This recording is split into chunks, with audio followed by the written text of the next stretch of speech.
皆さんごきげんよう、上川かおるです。今回取り上げる話題はウクライナ情勢についてです。地上波のテレビ放送においては、ウクライナ情勢について詳しいニュースはもう取り上げることがほとんどなくなったので、ぜひともこのチャンネルで情報の更新をしていってください。というわけで、チャンネルの登録をしていない方はぜひともチャンネル登録していってください。それでは今回取り上げる主な話題はこちらです。1、ウクライナ軍の遠距離攻撃。ロシアにとって非常に重要な補給路線となっているクリミア大橋。このクリミア大橋のある町をウクライナ軍が攻撃しました。それに伴って港湾施設や港にいた船が打撃を受けています。2、ウクライナへの供与兵器、ロシア本国への攻撃に関してアメリカがようやく条件付きで許可を出したとされています。では、その他の国はどうなのかまとめてみました。3、ロシアから離れる中国企業。中国の巨大ショッピングサイトを運営するアリババグループがルーブル払いを拒絶し、ロシアへの商品配送について中止するとしています。まず最初にウクライナ軍による遠距離攻撃。アメリカから供与されたエイタクムスミサイルの攻撃によってケルチ市で攻撃の成果が上がっています。こちらの写真が中央にクリミア大橋、そして主に攻撃されたのはクリミア半島側のケルチです。今回ウクライナ軍が攻撃したのはクリミア大橋ではなく、その周辺にある港です。港に停泊していた鉄道貨物列車を運ぶ船が攻撃を受けました。攻撃を受けた船は2隻。この写真の船ともう1隻がこちらです。衛星写真から見てもわかるくらいに攻撃を受けた跡が残っています。そして甲板から撮った写真がこちら。今回の攻撃で使用されたエイタクムスミサイルは小爆弾が大量に発生するクラスター弾ではなく弾弾頭型と見られています。そして攻撃を受けた船2隻のうち1隻は船体構造そのものにも被害が出たため浸水し座礁したと伝えられています。また攻撃を受けたのは船だけではなく港の施設においても攻撃を加えられたことが分かっています。こちらの写真では画面の赤い点が2つありますが、こちらが火災が発生しているポイントです。航空写真がこちら、赤い丸で囲まれている部分、こちらに石油の貯蔵タンクらしきものが並んでいます。現地からの写真がこちら、炎上して黒い煙が上空高くまで登っています。今回ウクライナ軍の攻撃は成功しました。ただし、クリミア大橋そのものに対する攻撃ではなかったため、おそらく地上波の放送などでは取り上げられることはないでしょう。しかし、今回攻撃したその成果は確実に上がっていることから分かることはいくつかあります。まず第一に、エイタクムスミサイルは現在でもなおロシア軍の防空能力を上回る攻撃を見せています。クリミア大橋はロシアにとって非常に重要な戦略的な施設の一つですから、これを守るための防空部隊も必ずいます。しかし、船に着弾していること、そして港の施設に対しても命中しているのですから、今回の攻撃がクリミア大橋本体であれば、おそらく同じように攻撃は命中していたことでしょう。そして今回攻撃した鉄道貨物車両についての輸送船に攻撃を与えたというのは、もしもクリミア大橋が使えなくなった場合の代替輸送手段となるものを先に潰したことになりますから、決して無駄な攻撃とは言えません。ただ、順番的にはなぜクリミア大橋が先ではなかったのかというのを疑問として残ります。今、クリミア大橋を攻撃すると、ロシア軍の反発もより強くなって猛烈な攻撃を招くかもしれないと心配したのかもしれませんし、もう一つの問題は、クリミア大橋に対するエイタクムスミサイルの使用を供与したアメリカが認めていなかった可能性があります。そのことについて根拠となる話が次に続くニュースです。アメリカ供与兵器でロシア領内攻撃を一部許可。アメリカの主要メディアはバイデン大統領がウクライナに対しアメリカが供与した兵器でロシア領内を攻撃することを一部許可したと報じました。これまでウクライナ国内での使用に限定するよう求めてきましたが、ロシア軍の攻勢を受けて方針を転換したものとみられます。アメリカの政治専門サイトポリティコなどは政府当局者の話としてバイデン大統領がウクライナに対しアメリカが供与した兵器でロシア領内を攻撃することを一部許可したと相次いで報じました。認められるのは東部ハルキウ州の攻撃に関わるロシア軍への使用で、ウクライナ軍が国境近くに集まる部隊などロケット砲などで攻撃できるようになるということです。一方、ウクライナ軍が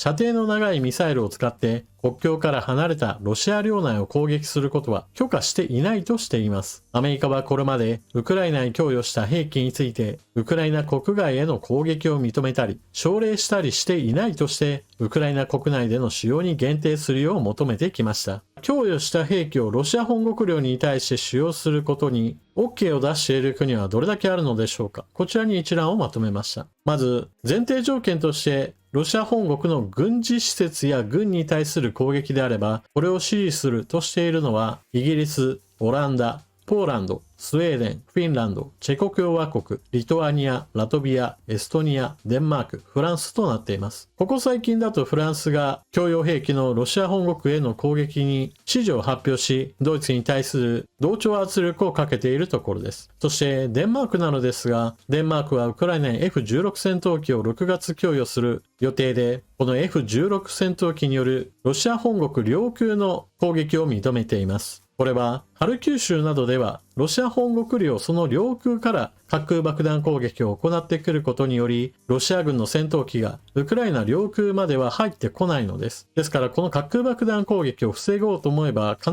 ずロシア領空の戦闘機への攻撃となるのでこれを支持するといったことが必要だったわけです。そして今回条件付き支持というのがアメリカです。アメリカは供与した兵器によるロシア本国領への広い範囲に対する攻撃は認めないとしています。そして認める一部の例としてハルキウ州における越境攻撃、これに対する対応として一部認めるとしました。そしてこのことから一つ前の話題、クリミア大橋そのものに対してエイタクムスミサイルを使えなかったのではないかという話へとつながってきます。クリミア半島はウクライナ領なわけですが、クリミア大橋に関してはアメリカとしてはロシア側のものだというふうな考えを行ったとすれば、エイタクムスミサイルによるクリミア大橋攻撃を許可しなかった可能性がここで浮上してくるわけです。この場合だとウクライナ軍による遠距離ドローンによる攻撃に頼らざるを得ず、その場合破壊力としては不十分なためクリミア橋そのものを完全に落とすのは難しいかもしれません。ただ橋そのものを完全に落とせなくても使用不能にする期間を作ることができればそれはそれで十分な妨害行為として成立するでしょう。そして現在は供与兵器によるロシア本国領への攻撃に不支持の立場となっているドイツですが、現在軍事支援を行う国々においてロシア本国に対する攻撃を認めるべきだという声が強まっていますから、いずれ転向する可能性があります。ただし、この話に注意しなければならないのは、ロシア軍がウクライナの一般市民を狙っての攻撃を繰り返しているわけですが、同様にしてウクライナがそのような民間人を主目的とした攻撃をするのは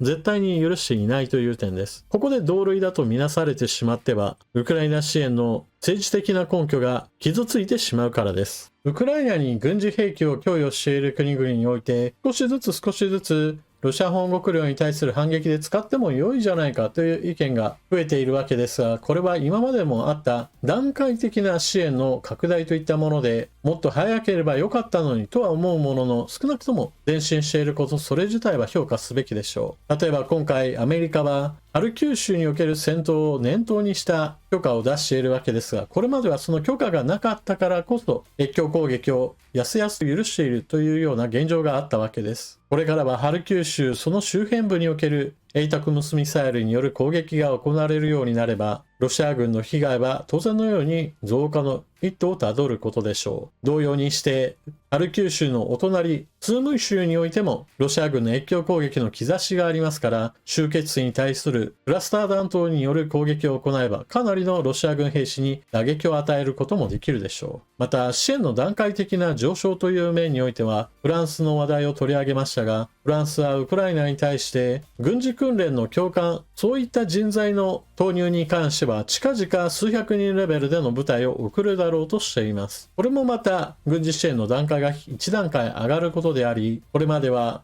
口は出すんだけれども実際の行動としては遅れていたフランスが初めてとも言えるような第一歩を踏み出したと言えるでしょう。最後にロシアとの経済協力関係が深まっている中国の動きについて一つ話題を取り上げます。中国のオンラインショッピングサイトその最大手の企業であるアリババは自国国内での利益といったものが最重要で、ロシアとの取引は別にそれほど重要視はしていません。しかし、ロシア側と様々なもののやり取りがあると、それに伴ってアメリカから軍事転用可能な物資について販売しているのではないかというような嫌疑がかけられれば、場合によっては制裁対象になりかねません。そのためアリババは、ロシア側から来る発注に対してルーブルの支払いの停止を決め、そしてロシア側に対する発送を除外するといった行動に出ました。アリババとしては別に自分たちのビジネスを守るためですが、ロシア側としては従来通りの注文ができなくなるわけですから、これは大きなコストアップになります。というのも、中国、ロシア直通ではなければ、まだまだ迂回ルートというものは存在していますから、ロシアの代理人となっているような人物や企業が別の国を経由することによってロシアに物を運ぶことはできるわけです。ただし、中間業者が増えれば増えるほど、それらの業者も自分たちの利益を上乗せしますし、また、物流経路が複雑になればなるほど、物が届くのにも時間も経費もかかるわけで、ロシアにとっては痛い話だというわけです。こういった話は制裁をかけるその制裁の抜け穴を探すといったことが積み重なっていくわけですが、当然のように